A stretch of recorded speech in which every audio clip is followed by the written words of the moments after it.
When the last scream cut out on the Imperial comms, they finally understood they weren't hunting a human, they were waking a nightmare. The outpost on Virelin 3 wasn't much, just steel bones welded to rock, buried under blood red, skies and ash-choked winds, a mining colony, long since abandoned by the consortium when the veins ran dry, but it was home to one man now, Rourke. No rank, no call sign, no history the Imperial archivist could confirm, just a name, a myth wrapped in silence. The Empire had been expanding into the sector for decades, but Virelin 3 had always been off-limits, marked on galactic maps as void risk territory. But recently, scans had picked up movement, biosigns, human, and with that, the command came down, eliminate all trace of the species that defied them long ago. 12 assassins, each bred, broken, and reforged by the Empire, genetically perfected, psionically enhanced, and outfitted with weapons that could tear dreadnought plating in half. The mission was simple: terminate the last human dot, but inside the outpost, beneath layers of rusted alloy and decaying machinery, Rourke stood in silence, not waiting, not hiding, just remembering, a child screaming as orbital fire turned Earth's skies to molten glass. His mother's hand burned and broken, pushing him into a launch pod, the silence of space, the screams that followed. He hadn't spoken to another human in 13 years. The Empire thought him dead.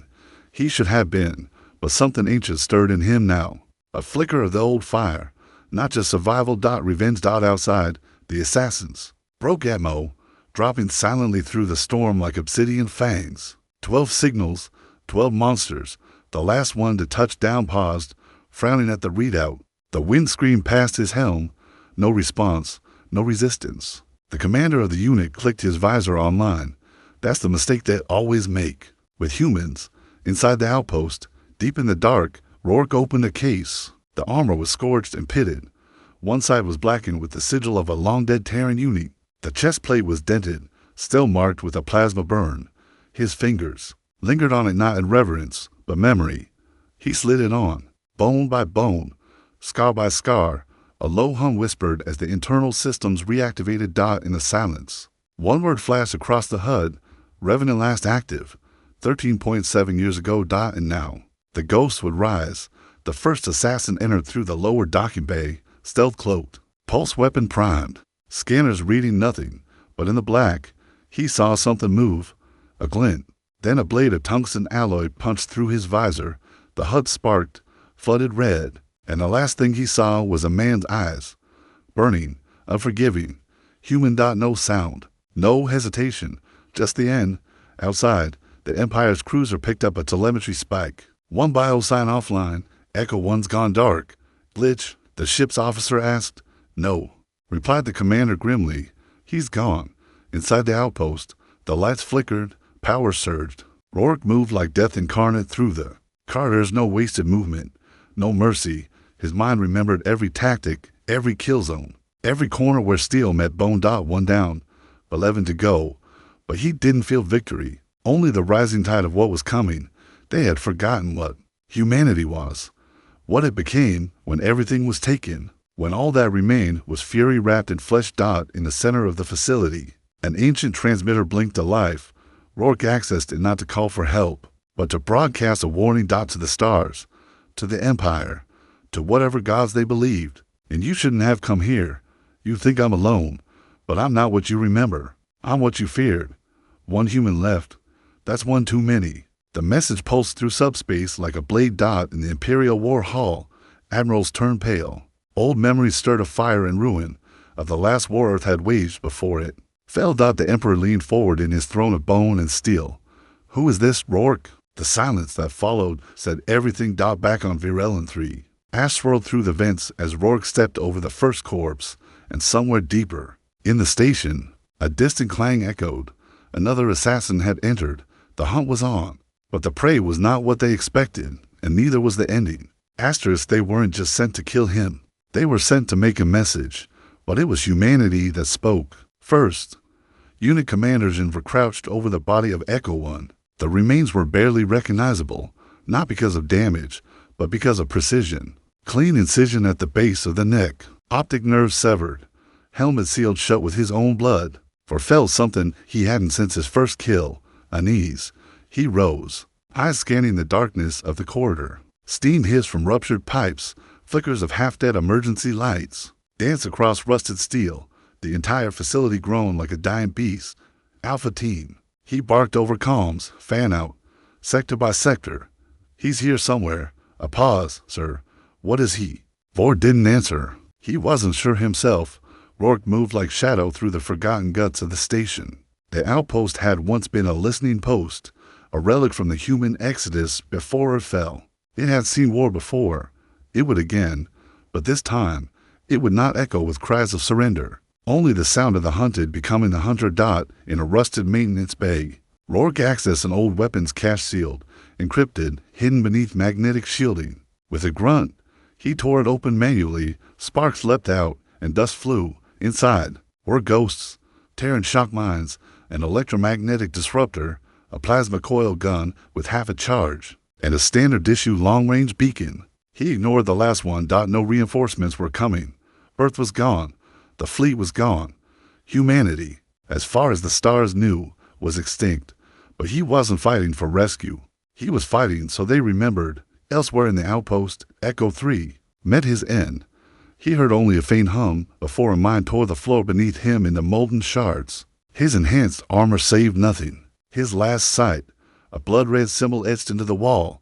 The Terran V, once the mark of vengeance. Now, a death sentence.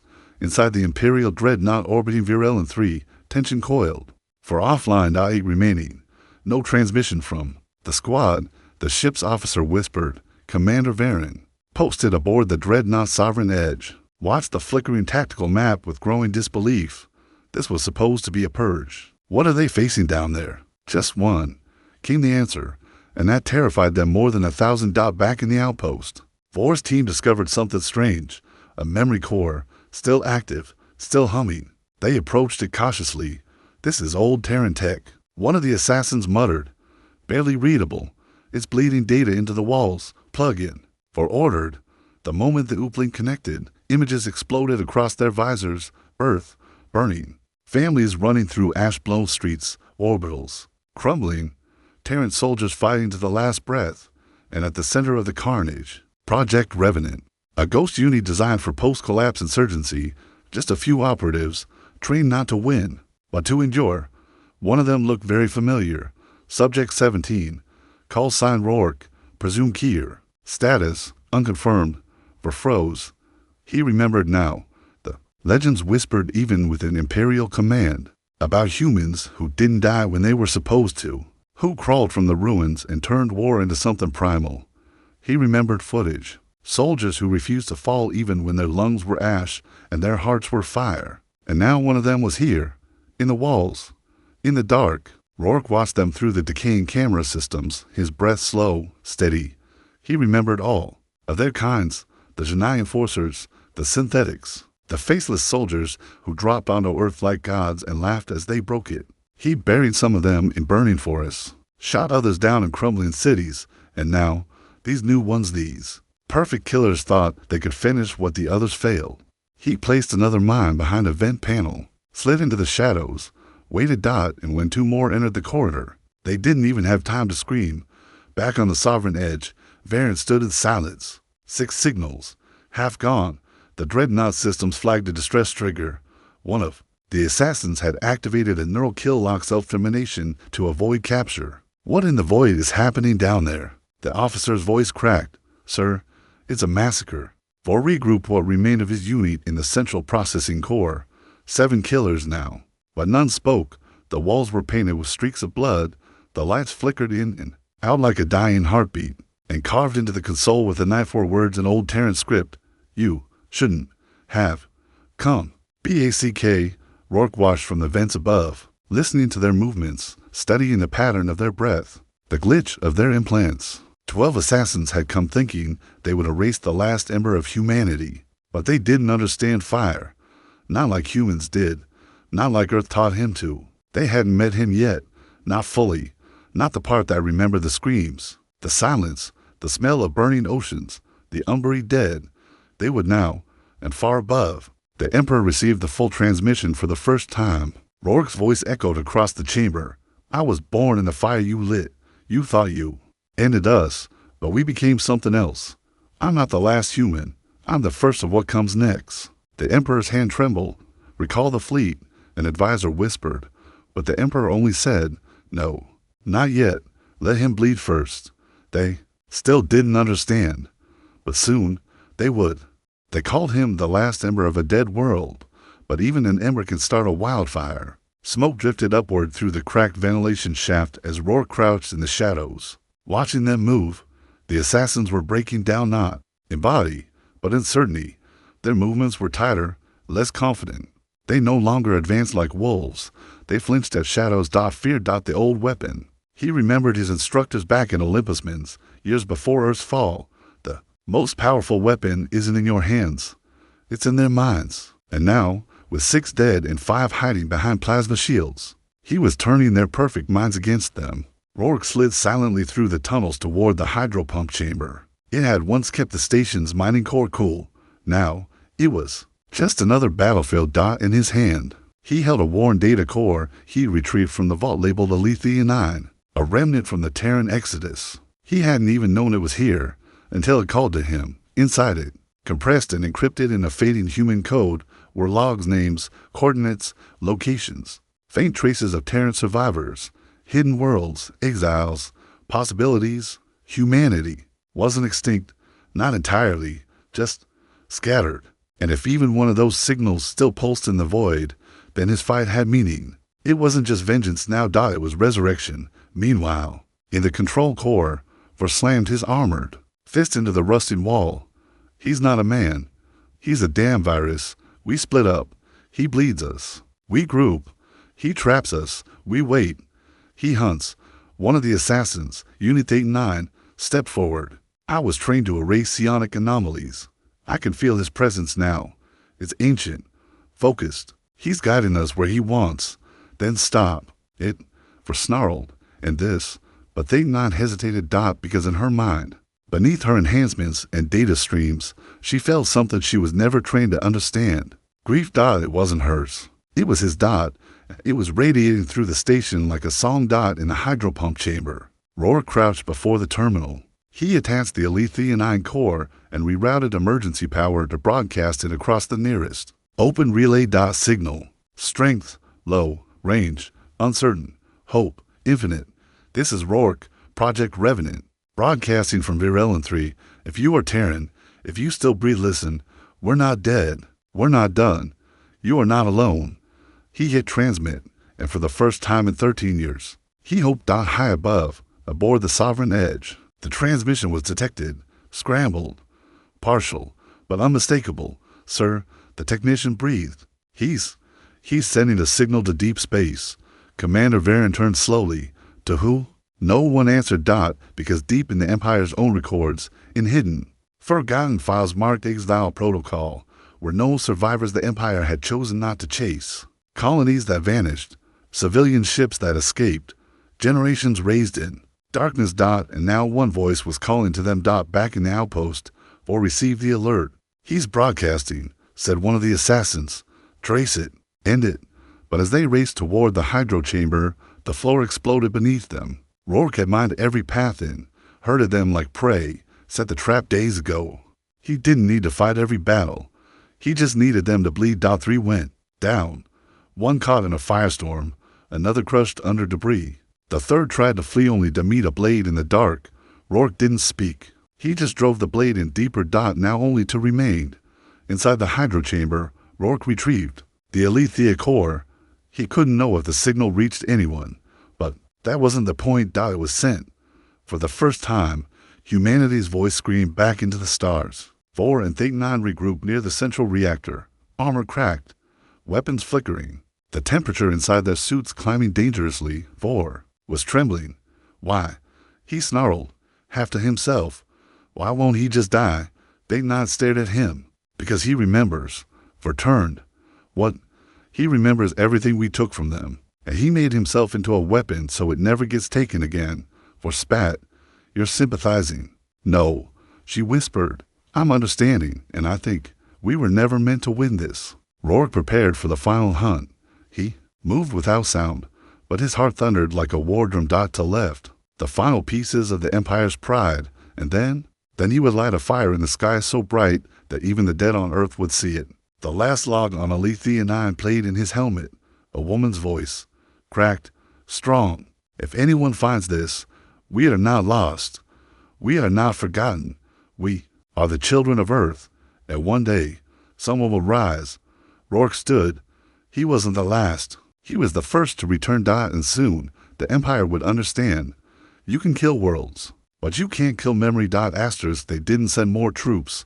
They sent silence. That's how you knew they were afraid.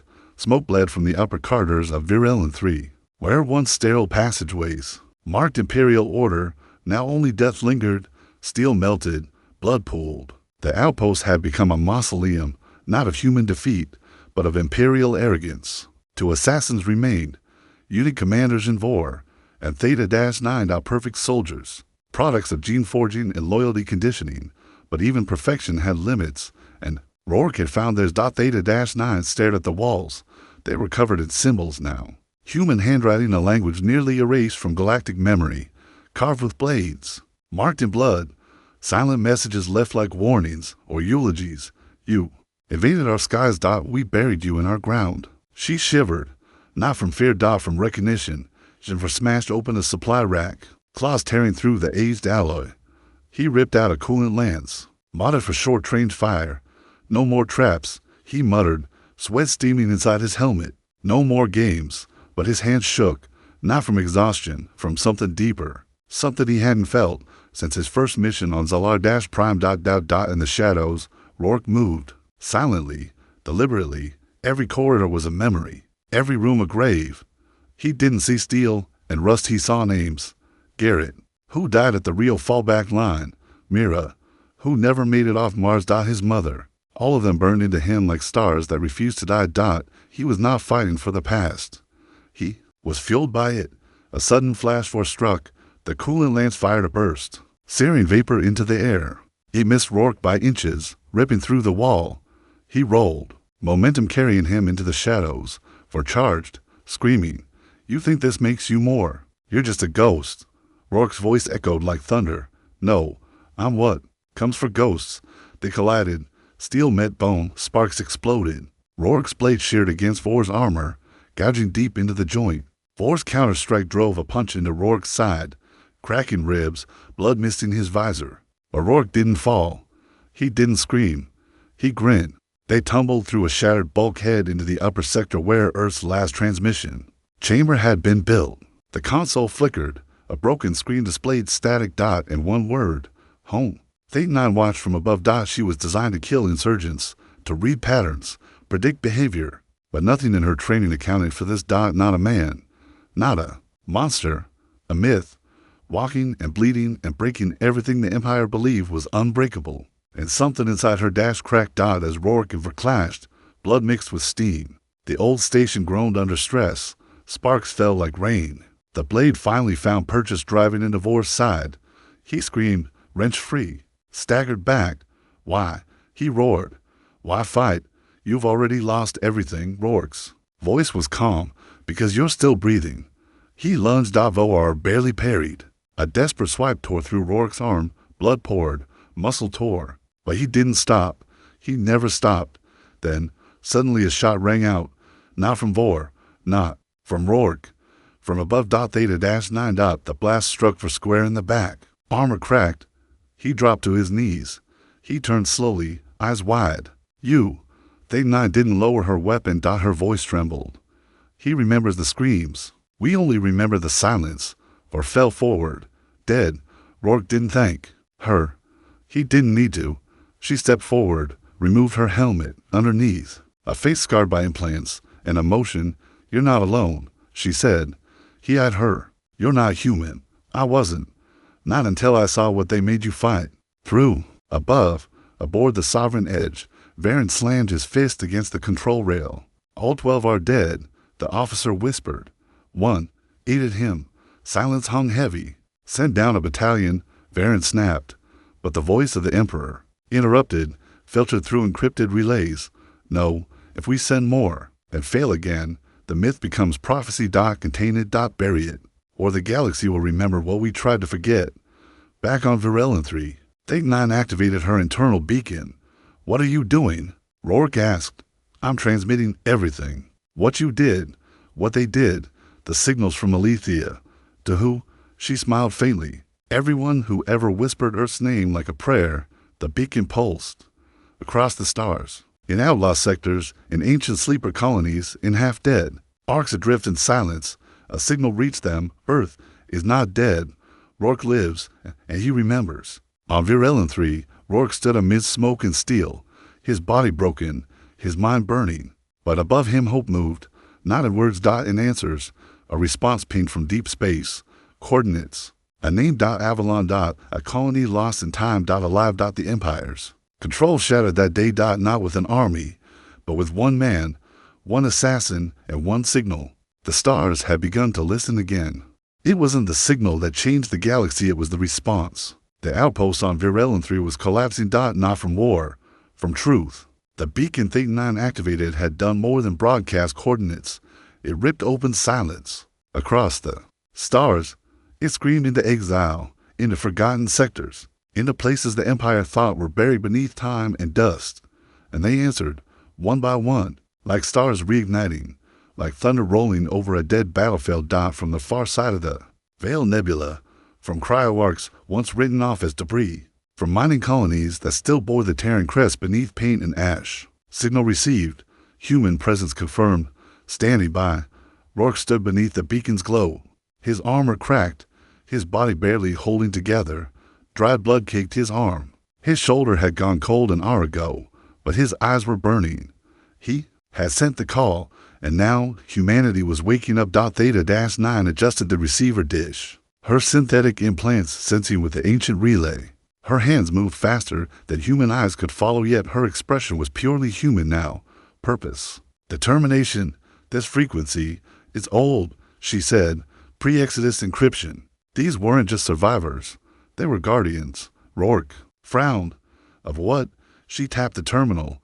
A file unlocked. Project Avalon, and his breath caught. It had been myth. A whisper passed from soldier to soldier during Earth's final nights. Avalon, a fallback world. A hidden colony seated before the last war, disconnected from all known roots, veiled behind quantum scramblers, meant to preserve something pure. Children, archives, dreams. A world untainted by surrender or conquest, built to outlive the fall. And now, it was calling back. To any surviving Terrans, Avalon remains. We await the signal. We remember Earth. Rourke collapsed to one knee. The pain hit him harder than any blade, not from his wounds but from the weight. The realization that it hadn't all been in vain, that when he burned, others had survived. When he screamed in silence, others whispered, and now they were answering his cry, not because he was strong, but because he endured. Above Virelin 3, aboard the Sovereign Edge, chaos unfolded. Over 50 signal responses. The comms officer reported, voice trembling.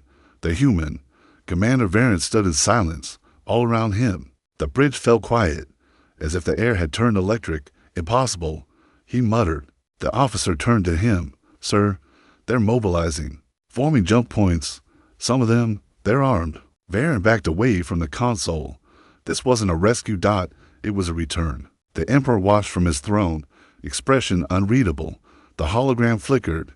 Shall we strike? My lord, his war minister asked. Crush the colonies before they rally, but the Emperor only said, no, let them rise. Let the galaxy see what humanity truly is. Then, when the fear is loudest, we strike. Back on the surface, Theta 9 leaned against a wall, watching Rourke stand again. You can't stay here, she said quietly. I wasn't planning to. She raised a brow. You're going to Avalon. He nodded. She hesitated. Then, they'll send more. Stronger than us. Entire legions. I know. And if Avalon responds, it won't just be survivors anymore. It'll be a war. He looked at her, calm, steady. Then let's give them a reason to remember what war with us feels like. They made their way to the hangar. Inside, half buried beneath ash and steel, was a rusting courier ship once used for deep system patrols. The scythe thought she was old, unarmed, but fast. Theta 9 climbed aboard and interfaced with the core. She'll fly, she confirmed. Rourke slumped into the pilot seat, fingers tracing the controls. He'd flown ships like this during the last planetary evacuations. when entire cities were burning behind him, when mothers screamed names into the calms, hoping someone would answer. And now someone had. Coordinates locked, jump path calculated, destination Avalon. He paused before engaging the drive, looked out the viewport one last time at the ruined outpost, and whispered, not to himself, but to every ghost watching, "You held the line long enough. I'll take it from here." The scythe ignited. She rose into the blood-red sky, a streak of silver against ash. And as the stars swallowed her, the galaxy felt something ancient and terrifying awaken. Hope. Across a dozen sectors, the hidden embers of humanity began to gather. Warriors, farmers, smugglers, children raised under strange suns, each one carrying a piece of earth. And now they remembered, because one man stood alone and wasn't broken, and in his defiance, they found purpose. The Empire's silence cracked. The galaxy listened, and far beyond, a planet stirred. Avalon. He didn't bring an army. He brought a memory, and that was enough to shake an empire. The stars streaked past the cockpit of the scythe, the void around her folding in bursts of quantum light. Rourke sat in the pilot seat, bandaged and silent, watching the data stream flow across the cracked interface. Thing 9 sat beside him, still armored, still quiet but different now. No longer Imperial. No longer assassin, just witness. They were heading into the unknown toward a myth. Avalon. 30 seconds to slip point. Thing 9 reported. Any response to our ping? Rourke asked. She paused, checked. Yes. One signal. No language, just a pulse. She turned to him. What is old, pre-war encryption? It's Earth-based. He nodded. Slowly. It's them. The scythe dropped from slip space, and there it was. Avalon. A lush world orbiting a golden star, wrapped in defense grids long gone cold, surrounded by asteroid fields scarred with the ruins of ancient stealth ships. But the planet below, green, untouched, unbroken. Rourke leaned forward, eyes locked. It's real. Thing 9 scanned quickly. I'm picking up city structures, minimal activity, no power grids, no orbital defenses active. They've stayed hidden. He muttered. Then, take us in. The scythe entered atmosphere, like a ghost. No resistance. No weapons fired. Just clouds, and beneath them civilization. Stone and metal domes built into canyons, overgrown hydro farms, and great carved towers bearing the Terran crest. Earth's symbol, the one the Empire erased from every world, still standing. They landed in silence. Rourke stepped out first. The air smelled of rain and pine, of life, a memory he hadn't felt since Mars before it burned. Footsteps. From the trees. Figures emerged, armed, cautious, silent. Men and women, some young, some older, and children peeking from behind their legs. Not primitive, not soldiers, survivors. A woman stepped forward, gray hair, bronze skin, eyes sharp as razors. She carried a staff carved with ancient codes. Name, she demanded. Rourke. Step forward. Project Revenant. Subject 17. Rourke. She inhaled sharply. We thought you were legend. Not anymore. They brought him to a great hall, once a terraforming command center, now converted into a council chamber. Holograms flickered with maps of Earth, the Milky Way, systems gone dark. There. He told them everything, of Earth's fall, of VI or LN-3, the assassins, the signal, of the spark. And when he was done, the room sat in silence. Then, the elder woman spoke. We were never meant to rise again. We were meant to preserve what was lost. History, language, memory. But memory is only useful if someone carries it forward. Another elder stood. You say others answered? Rourke nodded. They're forming. Colonies, lost fleets, hidden refuges. And what do you ask of us? He didn't hesitate. To stand. To show them we're not shadows. That we didn't just survive, we remember who we were. Outside the chamber, Thing 9 stood beneath the stars, watching the children play.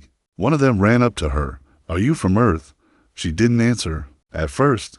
Then finally, no. But I fight for it now. The child smiled. You can have mine. Rourke stood alone at the edge of the cliff that night, looking up at the sky. And saw them, dozens of ships, appearing in orbit, each one bearing marks of different colonies, renegade, hidden, exiled. They were coming, because of the signal, because one man dared to remember, because one broken soldier refused to fall. And now, the galaxy trembled. Aboard the Sovereign Edge, alarm screamed. New reading ships exiting slip space across 5 sectors. Commander Varen's eyes widened. How many? Too many to count, sir, another voice whispered. There. All human. The Emperor watched as reports flooded in. He leaned forward on his throne.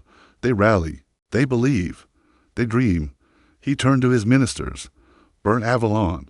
In orbit above the planet, long-range sensors detected a gravitational anomaly, then a ripple, then darkness. An Imperial Devastator-class warship emerged from a folded slip-dash tunnel larger than cities, armed with world-killer cannons, coming straight for Avalon. Theta-9 saw it first. She sprinted toward the cliffside where Rourke stood.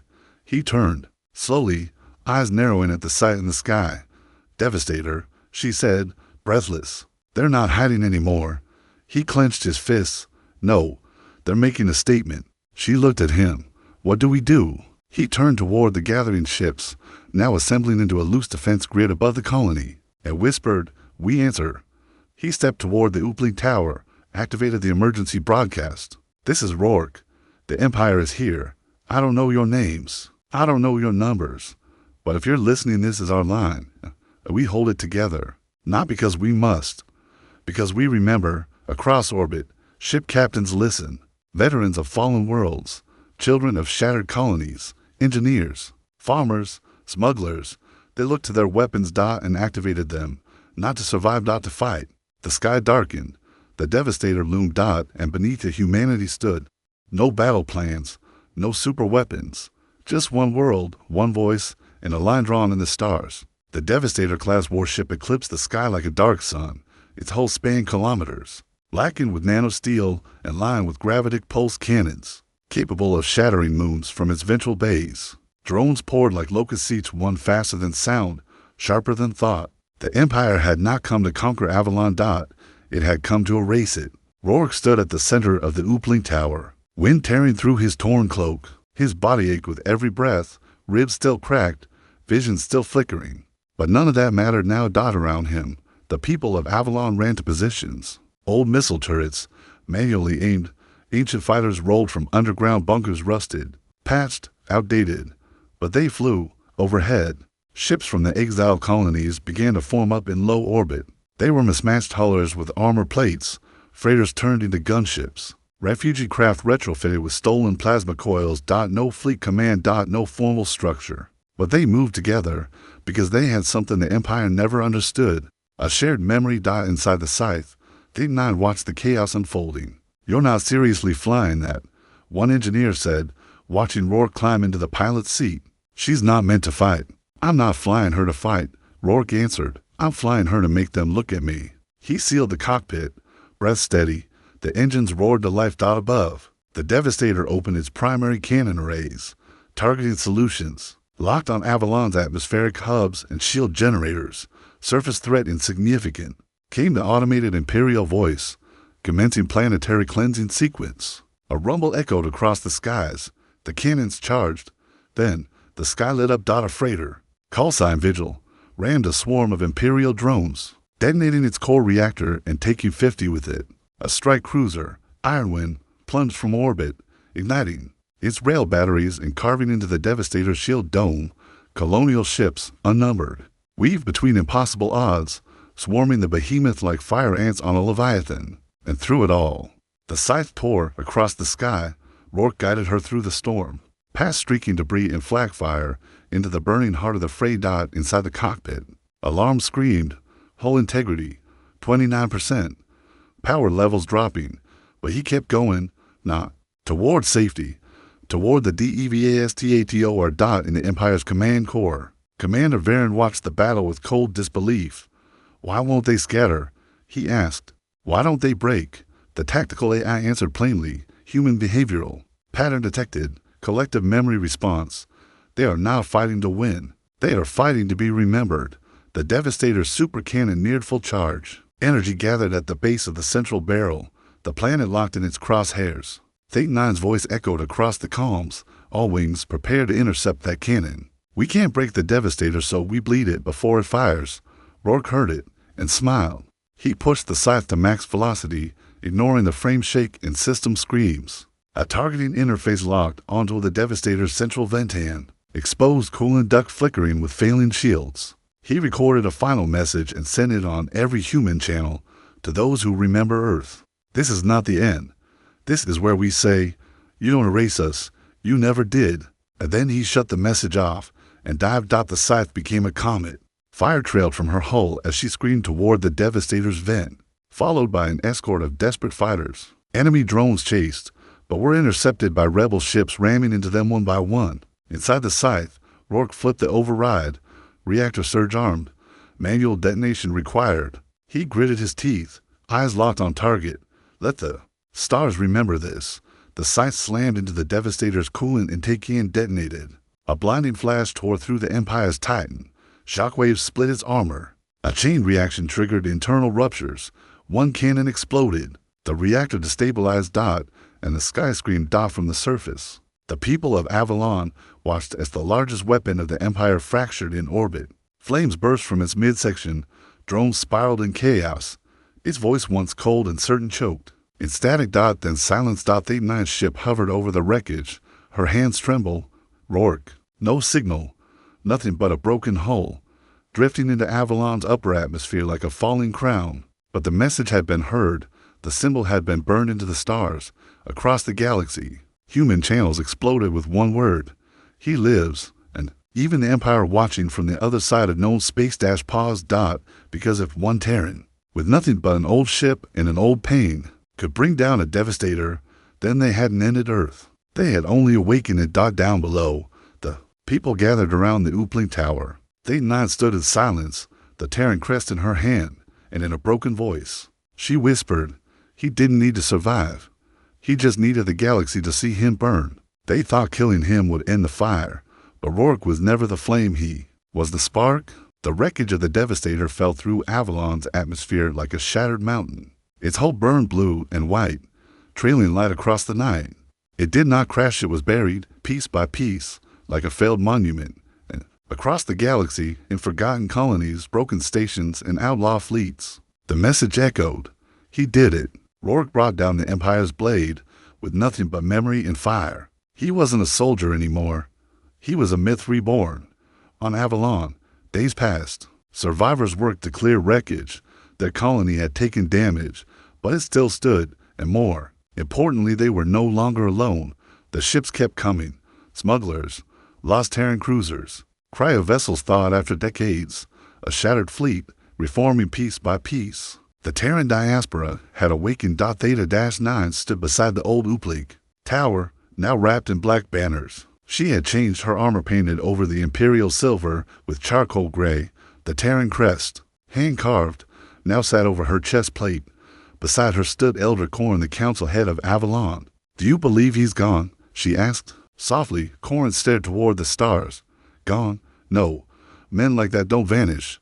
They become gravity, pulling others into orbit. She nodded slowly. Then we honor him not by mourning, but by becoming what he died to protect. Corrin placed a hand on her shoulder. Then let's begin. In orbit, the refugee fleets merged under a single designation, TRN, the Terran Reclamation Network. No Central Command, no homeworld. Just unity. For the first time in over a century, human vessels flew under the same banner, not to conquer, but to remember.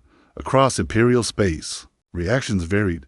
Some systems tightened control, others questioned the Emperor's silence. But in the far reaches, in the border colonies, in the slave mine moons, the whisper grew.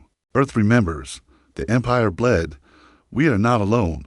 Small acts of rebellion began. Supply routes were sabotaged. Imperial outposts flickered with graffiti bearing only one symbol, Rourke's fire. In the Emperor's hall, silence lingered. He watched the vids on a floating display, grainy footage of Rourke's ship burning through the Devastators. Vent. The ministers argued. Some wanted to retaliate. Others suggested full withdrawal from Terran sectors. The Emperor raised one hand. They fell silent. His voice was low. We tried to bury them beneath silence, and from silence, they built their altar.